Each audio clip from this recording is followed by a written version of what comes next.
క్యాండిడేట్లకు కూడా చిన్న సమానం రావడం జరిగింది 16 కాబట్టి ఇప్పుడు లాటరీ పద్ధతి ద్వారా మరి చైర్మన్ ని ఎన్నుకోవడం జరుగుతుంది. ఒక్కొక్క అభ్యర్థికి సంబంధించినటువంటి 5 చీటీలు రాసి ఒక బాక్స్ లో పెట్టడం జరుగుతుంది, ట్రాన్స్పరెంట్ బాక్స్ లో పెట్టడం జరుగుతుంది. అదేవిధంగా ఇంకో అభ్యర్థికి సంబంధించిన కూడా 5 అన్ని 10 స్లిప్లు ఒకటే బాక్స్ లో పెట్టి అవన్నీ బాగా కలిసిన తర్వాత ఐడెంటిఫై చేయడానికి వీలైనంత కలిపిన తర్వాత నేనే ఆ చీటీని ఒకదాన్ని తీయడం జరుగుతుంది. ఏదైతే ఏ పేరైతే ఫస్ట్ లో వస్తుందో ఆ పేరు చైర్మన్ గా ఎన్నికైనట్టుగా మేము ప్రకటించడం జరుగుతుంది. దయచేసి అందరూ ఎట్లా కూర్చోవాలి, సహకరించాలి. లేదు సార్, 5 ఒకరికి 5 ఒకరికి 10 స్లిప్లు ఒకటే స్లిప్ తీస్తాం.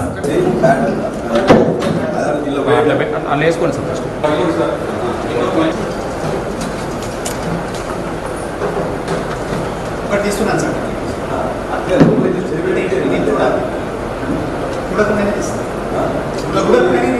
ఓకే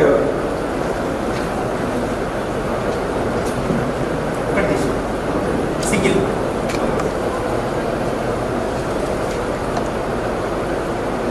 బాలమణి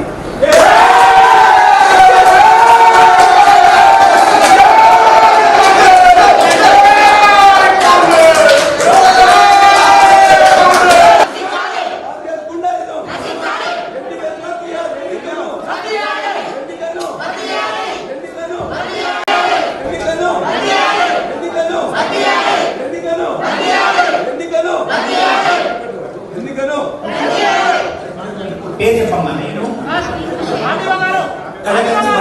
చెప్పు, పేరు చెప్పు.